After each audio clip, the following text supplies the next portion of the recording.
Shalom, good evening. This is TV7 Israel News broadcast to you from Jerusalem.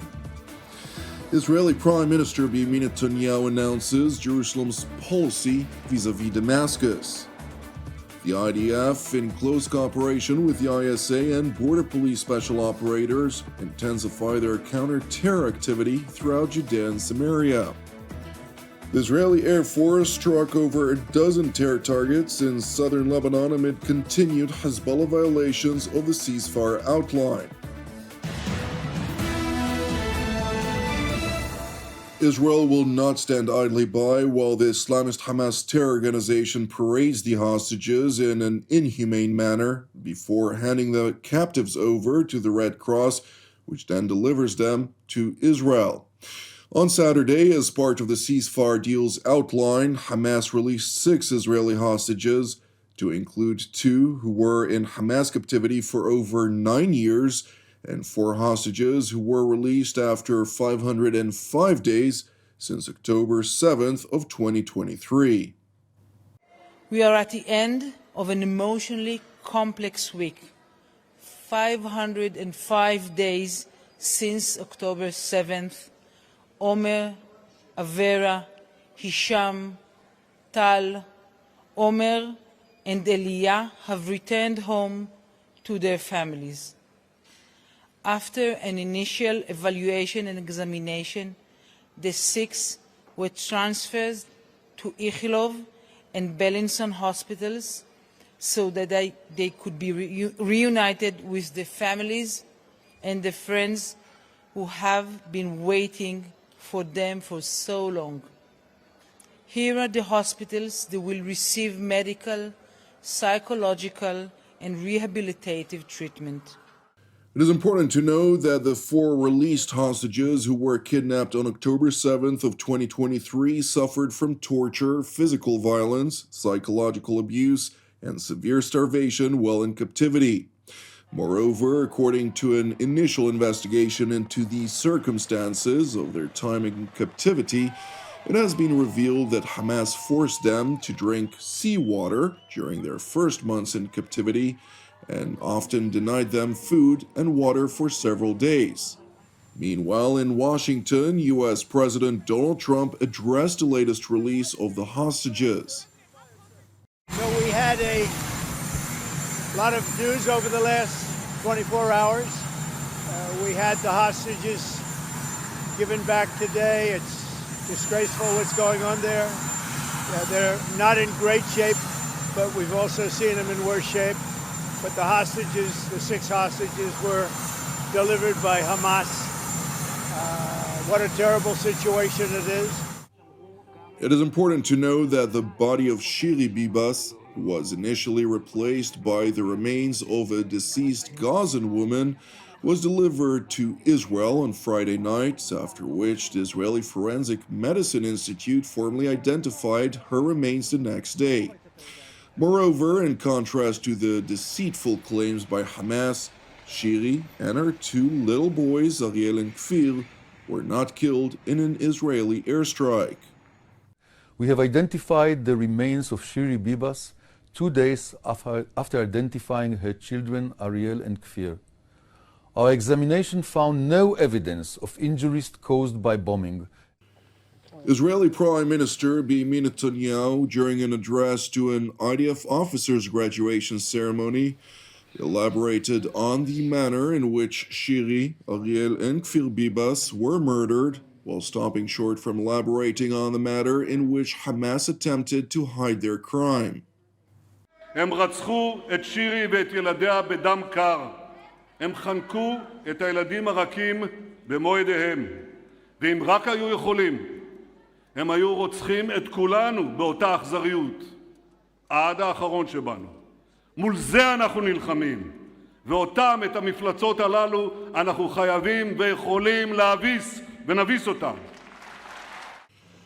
It is important to know that Netanyahu's remarks were stated with permission of the Bibas family. The Israeli Prime Minister, who expanded on Israel's efforts to secure the release of all hostages, continued by proclaiming that Jerusalem will not relent on its core objectives of the war versus the murderous Hamas.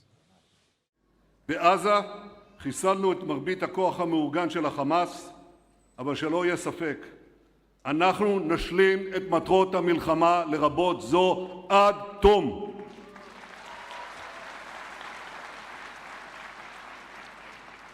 זה יכול להיות מושג במשא ומתן, וזה יכול להיות מושג גם בדרך אחרת. מתחילת המלחמה, התנאים שהצבנו לסיום המלחמה היו ברורים, והם נשארו ברורים. כל חטופינו, בלי יוצא מן הכלל, יחזרו הביתה. החמאס לא ישלוט בעזה. עזה תפורז, והכוח הלוחם יפורק. אנחנו הובלנו להבנה זו חלקים גדולים של הקהילה הבינלאומית, בראשם הנשיא טראמפ, שרואה איתנו עין בעין את כל מה שקשור בעזה. אנו תומכים בתוכניתו פורצת הדרך של הנשיא טראמפ לאפשר חופש יציאה לעזתים ויצירת עזה אחרת. Prime Minister Netanyahu went on to address Israel's intensifying counter-terror operations in Judea and Samaria, with chief focus on the so-called refugee camps of the North Samaria district. ביהודה ושומרון, כוחותינו נכנסים בתנופה לעומק מחנות הפליטים.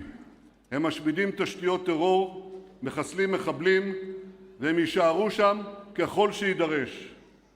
אתמול הנחינו את מפקדנו, שר הביטחון ואני, לטהר את מחנה הפליטים בקבטיה. לראשונה ביהודה ושומרון, מזה עשרות שנים, הכנסנו טנקים. זה אומר דבר אחד, אנחנו נלחמים בטרור בכל האמצעים ובכל מקום. While the IDF, in close cooperation with the ISA and Border Police special operators, are intensifying counter-terror operations in the northern Samaria region, the IDF, in joint activity with Israel police, are also ratcheting up operational activity to prevent smuggling efforts of weaponry from Jordan into Israel's Jordan Valley, from which the terror cells throughout Judea and Samaria are primarily catered to. Separately, the Israeli Air Force conducted 14 separate aerial strikes against terror targets belonging to the Iranian proxy Hezbollah throughout southern Lebanon. The strikes were executed while Hezbollah, alongside thousands of Iranian and RGC-backed dignitaries, visited the Lebanese capital for a mass burial ceremony of the terror proxy's slain leaders, namely Hassan Nasrallah and his short-lived successor, Hashem Safieddin. Meanwhile, Prime Minister Benjamin Netanyahu also addressed Israel's unequivocal stance vis-à-vis its presence in Lebanon. בלבנון נוסיף להחזיק בשטח, אנחנו מחזיקים בשטחים שולטים לאורך גבולנו הצפוני, בתוך לבנון ואל מול יישובינו, עד שצבא לבנון וממשלת לבנון ימלאו את כל התחייבויותיהם לפי ההסכם.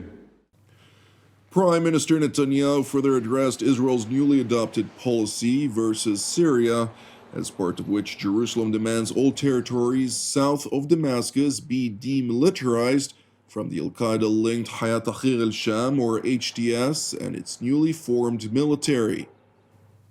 בסוריה, כוחות צה"ל יישארו בכתר החרמון ובמרחב החיץ לזמן בלתי מוגבל כדי להגן על יישובינו ולסכל כל איום.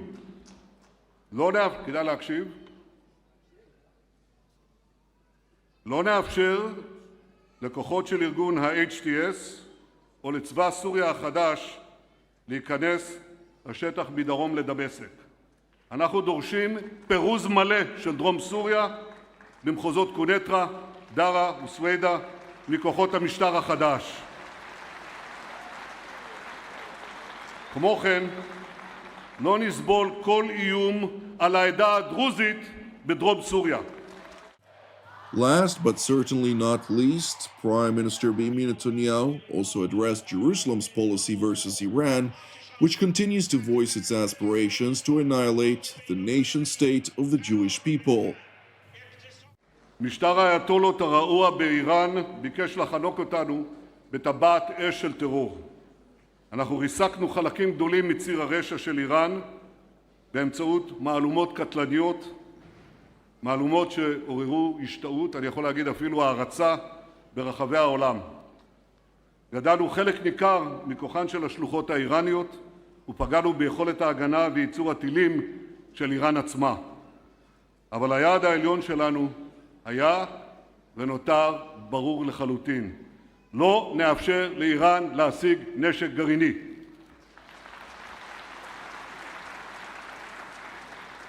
והיעד הזה קודם כל משרת את הביטחון הלאומי שלנו, אבל הוא גם משרת את הביטחון של העולם כולו. Thank you for watching TV7 Israel News. TV7 Israel is a non-profit ministry with all of our productions exclusively reliant on your generosity. Therefore, if you're blessed by the content of our programs, I would like to encourage you to support TV7 Israel. You can do so via our website at www.tv7israelnews.com. Separately, I'd like to encourage you to also pray for the peace of Jerusalem and salvation of Israel. I'm Jonathan Hessen wishing you a Shavua Mevorach, and God willing, we will see you during our next update. Until then, Shalom from Jerusalem.